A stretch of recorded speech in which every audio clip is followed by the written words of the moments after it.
Bismillahirrahmanirrahim. Assalamualaikum warahmatullahi wabarakatuh. Waalaikumsalam. Waalaikumsalam warahmatullahi wabarakatuh. Selamat siang anak-anak. Siang, Bu. Siang, Bu. Sebelum memulai pembelajaran pada siang hari ini, silahkan Emi untuk memimpin berdoa. Ya, kepada teman-teman semua, berdoa dimulai. Berdoa selesai. Baik, Sudah, terima kasih Bu. Emi. Sebelumnya Ibu akan mengecek kehadiran dulu ya. Sebelumnya ini sudah hadir semuanya ya. Sudah, Bu. Apa kabar semuanya? Sudah, Bu. Apa kabar Fitro? Alhamdulillah baik. Auli Anjani. Sehat Sehat walafiat. semuanya ya Andre. Sehat, Bu. Alhamdulillah. Terima kasih ya anak-anakku semuanya sudah mengikuti pelajaran Ibu meskipun dalam keadaan yang seperti ini.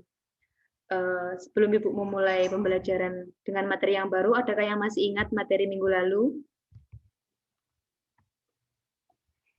Masih, Bu. Ya, apa ya?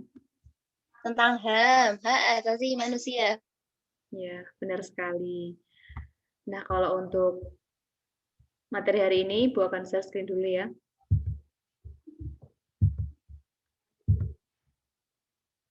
Apakah sudah bisa dilihat? Sudah.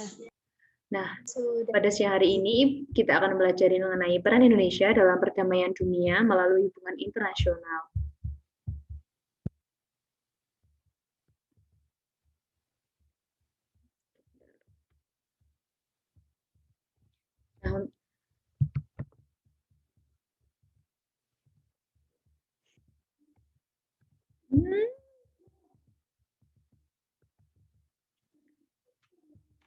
Nah, untuk tujuan pembelajaran hari ini yang pertama, kita dapat mengetahui makna hubungan internasional, kita dapat mengetahui pentingnya hubungan internasional bagi Indonesia, dan yang ketiga yaitu mengetahui peran Indonesia melalui hubungan internasional. Nah, kenapa sih Indonesia perlu ikut serta dalam perdamaian, menciptakan perdamaian dunia? Nah, sudah tertulis dalam Tujuan Nasional Indonesia dalam alinea keempat pembukaan Undang-Undang Dasar Negara Republik Indonesia 1945, di mana ikut melaksanakan ketertiban dunia yang berdasarkan kemerdekaan, kedamaian abadi, dan keadilan sosial. Salah satu konsekuensi dari tujuan tersebut adalah bangsa Indonesia harus senantiasa berperan serta dalam menciptakan perdamaian dunia. Nah, untuk pemanasan ada yang bisa menjawab ini logo apa ya? Yang nomor 1. Auli Anjani. Yang nomor berapa, Bu? Sinyalnya agak jelek. Nomor 1 itu logo PBB bukan, Bu? Perserikatan Bangsa-Bangsa. Kalau yang nomor 2, siapa yang bisa menjawab? Logo ASEAN, Bu. Ya, Mila.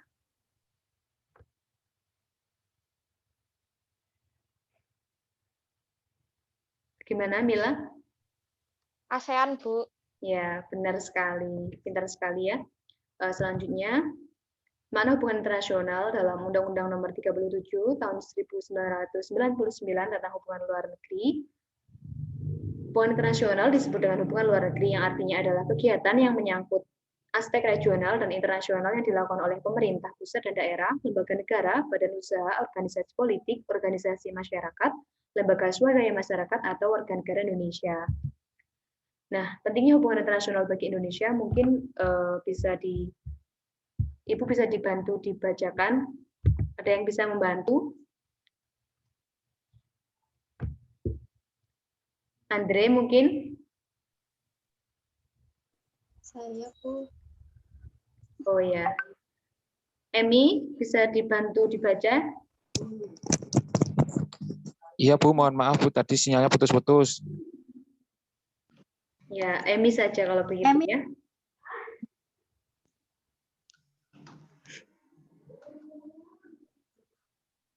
Ya udah, Bu, saya bantu baca ya, Bu. Iya. Penting internasional bagi Indonesia. Suatu bangsa yang merdeka tidak dapat hidup sendiri tanpa bantuan dari negara lain. Untuk menjaga kelangsungan hidup dan mempertahankan kemerdekaannya, negara tersebut membutuhkan dukungan dari negara lain. Oleh karena itu, Indonesia menjalin hubungan dengan India, Australia, Amerika Serikat, Belgia, Mesir, dan sebagainya. Begitu, Bu. Baik, terima kasih ya, Emi. Sepertinya anak-anakku semuanya sudah mulai tidak fokus ya. Fitro, dia sudah mulai berbicara dengan temannya sendiri. Nah, untuk selanjutnya mungkin ada yang bisa menjawab ini untuk pemanasan biar kita bisa fokus ke pembelajaran Ibu pada siang hari ini. Mati lampu, Bu. Maksudnya gimana ya itu?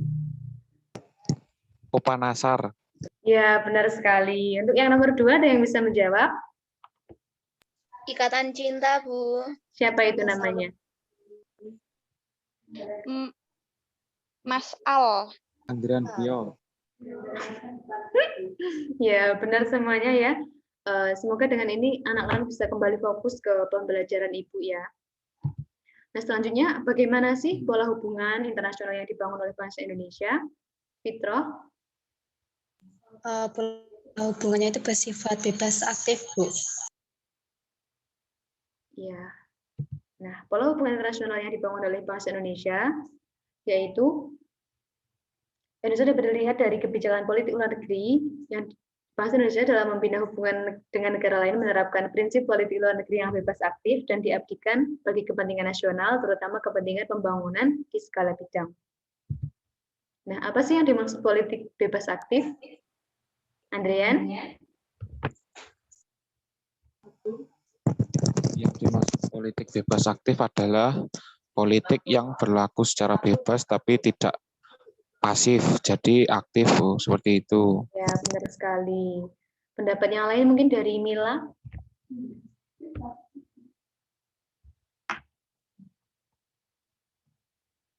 Tidak memihak, Bu. Ya, benar sekali. Jadi pendapat keduanya benar ya, kalau digabungkan bebas, aktif, dan tidak memihak seperti itu. Nah, politik bebas aktif yang dimaksud yaitu politik luar negeri yang dimana tidak mengikatkan diri secara a priori pada suatu kekuatan dunia serta secara aktif memberikan sumbangan baik dalam bentuk pemikiran maupun partisipasi aktif dalam menyelesaikan konflik, sengketa, dan permasalahan dunia lainnya demi terwujudnya ketertiban dunia yang berdasarkan kemerdekaan, perdamaian abadi, dan keadilan sosial. Nah, peristiwa-peristiwa apa saja sih yang menggambarkan bentuk kerjasama Indonesia yang dikembangkan oleh bangsa Indonesia? Emi mungkin bisa menjawab peristiwa-peristiwa apa saja? Itu Bu, mungkin ketika Indonesia mengirimkan pasukan Garuda. Ya, benar sekali. Ada yang bisa menambahi? Fitro?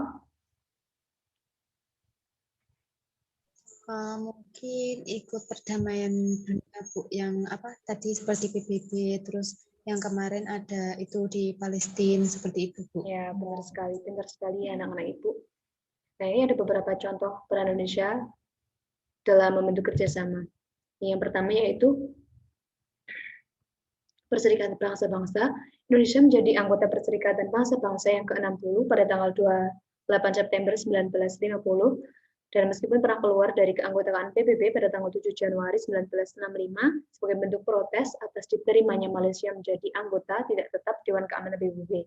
Tetapi pada tanggal 28 September 1966, Indonesia masuk kembali menjadi anggota PBB dan tetap sebagai anggota yang ke-60. Selanjutnya ASEAN, mungkin bisa dibantu membaca Andrian Priyo.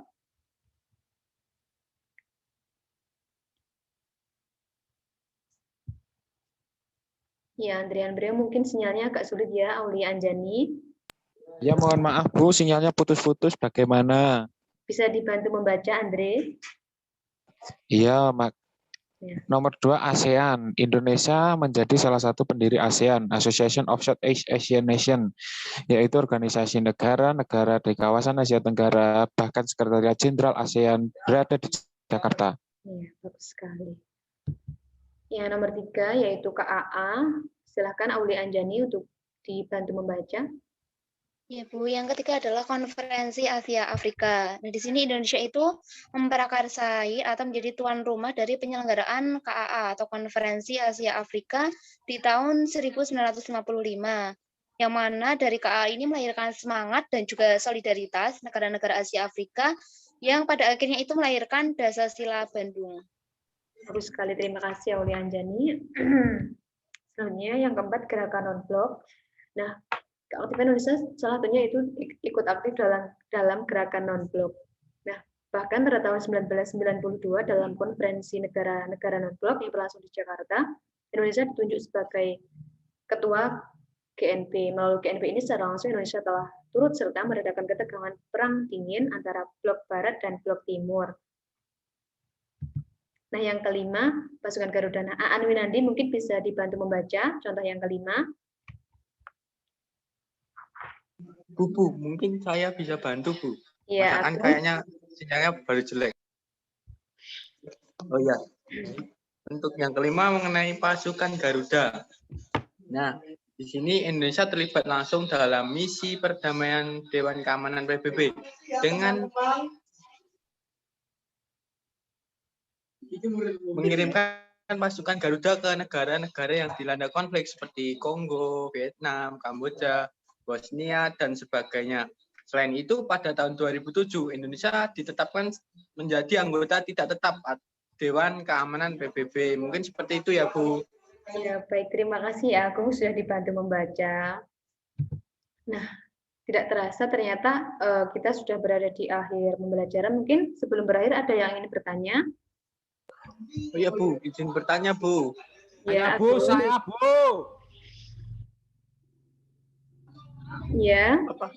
Pertemuan kali ini nggak ada tugas ya, Bu? Ya, pasti ada dong. Ditunggu ya nanti. Silakan, Andre. Mau tanya, Bu, terkait soal konflik di Vietnam. Itu apakah cara... Maaf, Andre, suaranya mungkin bisa lebih keras.